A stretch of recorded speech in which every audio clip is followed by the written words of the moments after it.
Yesterday, the High Court did talk about the BBI amendment bill, or the whole process being unconstitutional, of course, gave 15 orders in the same regard.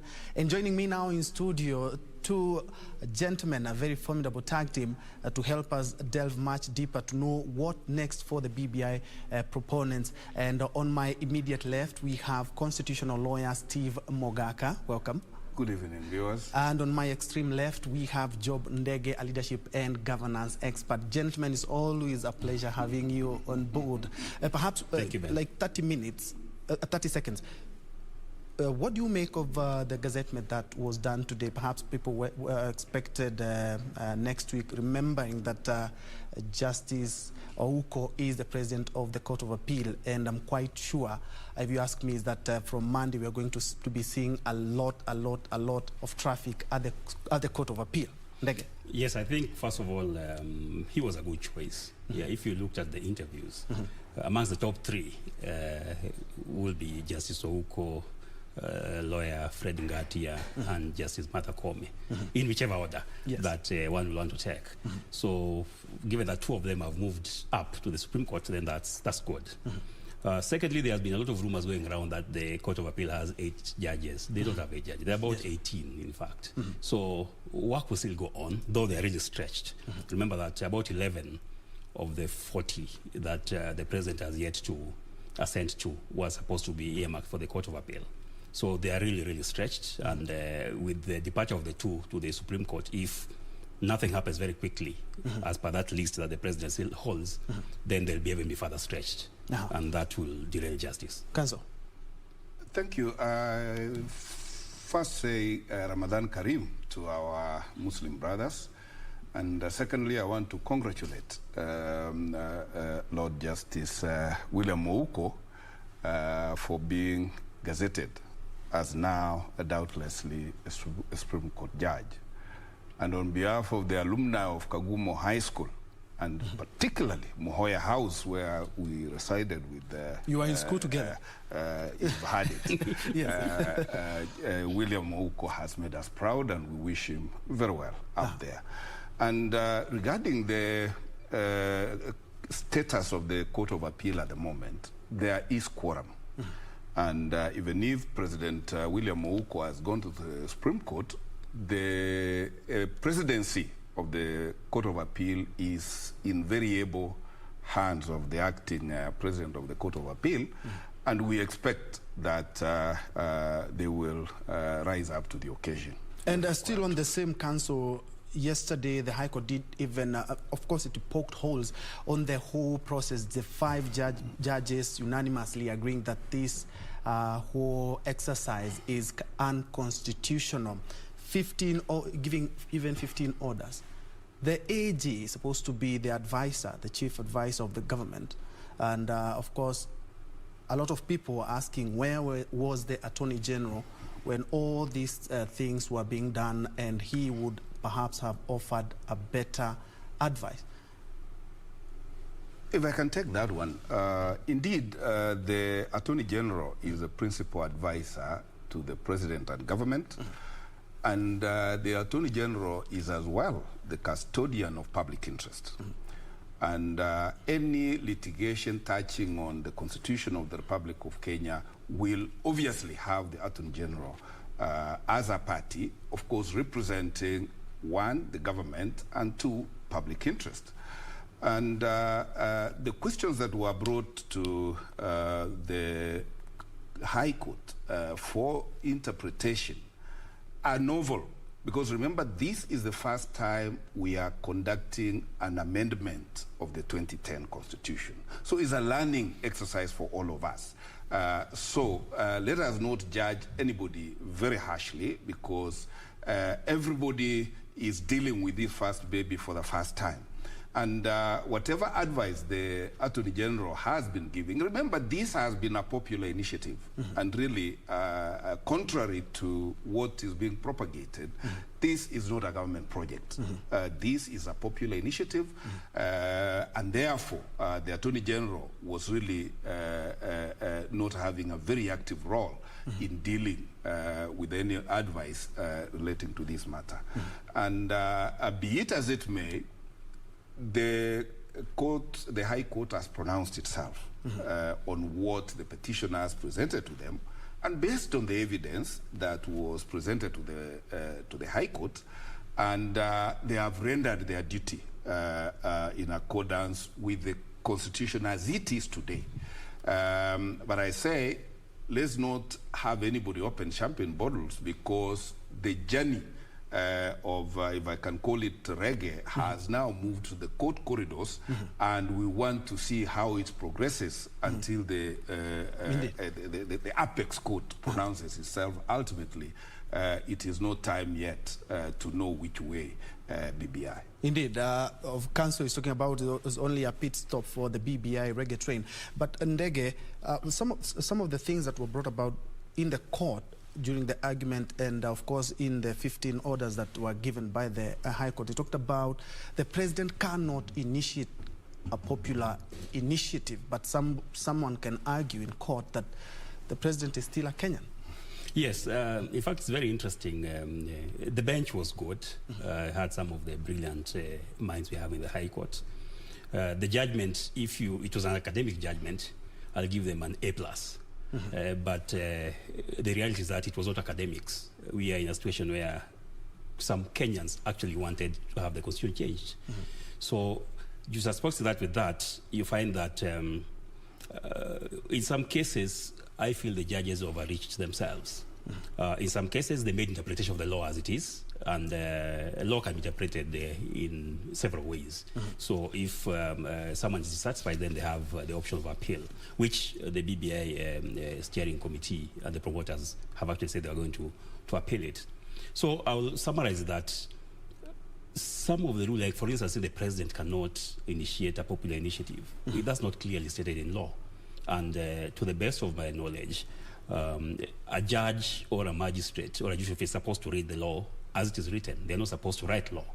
The legislators are supposed to write law. So if there is a lacuna, they should be advising the people concerned to go and write this law. But I saw them going deep into matters which are not clearly stated in law and giving their opinion, which I don't think in our jurisprudence that opinion needs to be given. They are supposed to have no eyes, just listen to what the people who are in front of them argue, and then they make determination based on what is written. So in that case, I feel like they overreach themselves. In some other cases, like I say, they interpreted the law, which is okay, but it can be interpreted in either way, which is appealable. So what I see is that the matter of the president, for instance, not being able to initiate a popular initiative, that one is contestable. Yeah, because the president is a Kenyan. He's not stopped from doing things that Kenyans do. There's nowhere written that if you become a president, stop being a Kenyan. Yeah. And anybody in government, for that matter, who does not have that legislative authority, like an MP, really only has one route, which is the popular initiative. So he took it. And if you see how the president actually got into this thing, it was like it was him who was really pushing this thing. The president acted under Article 131(2) in an event, in an attempt to actually bring unity to the nation when we had problems in 2017. People are forgetting very fast that we had a lot of trouble in 2017. And the president, in his exercising authority, which is constitutional, decided to have a handshake with the prime minister. And it was that handshake where they identified 9 issues that has been causing problems, why they keep on fighting every 5 years. And then they formed that task force. And then people also forget that someone actually went to court to challenge the task force earlier on in its inception. I remember. And Justice Mativo said that this task force is legal and it's lawful.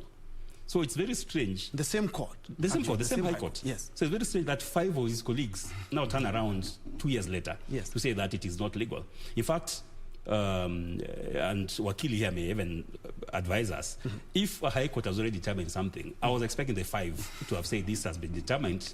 You people can have a recourse to appeal, rather than also delve into a matter which has already been determined. Indeed. So there were a lot of issues. And indeed, still on the same council, what Ndege is talking about, of course, the popular initiative is Article 257, but I want you to rope in that with Article 256, which talk about, of course, the parliament way.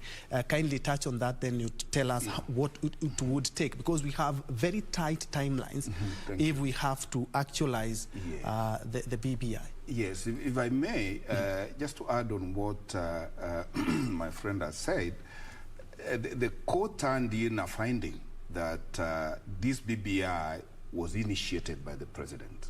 I don't know what evidence was tabled before them to turn in that finding. But even if it were, the alternative for a popular initiative is a parliamentary initiative. Our president is not a parliamentarian and therefore cannot use the parliamentary initiative as a way of initiating a constitutional amendment. So then, are we saying we must deprive our president of his right as a citizen to also do that initiative?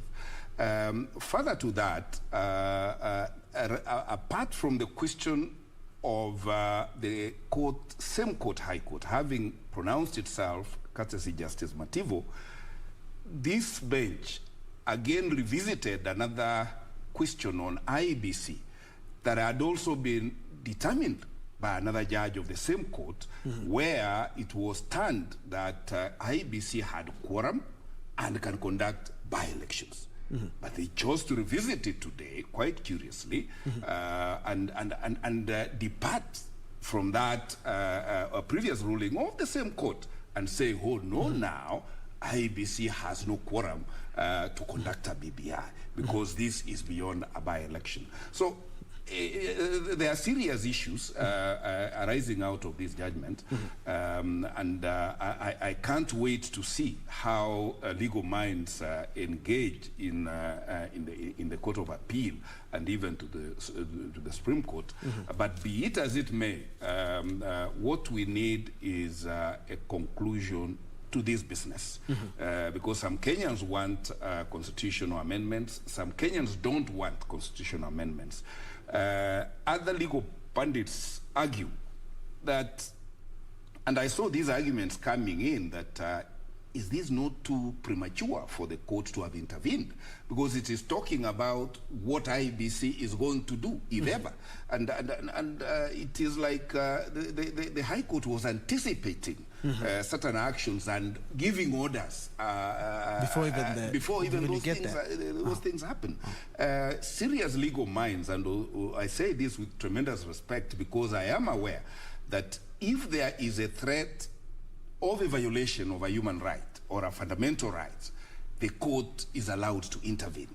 And I don't think this was such a threat to any violation.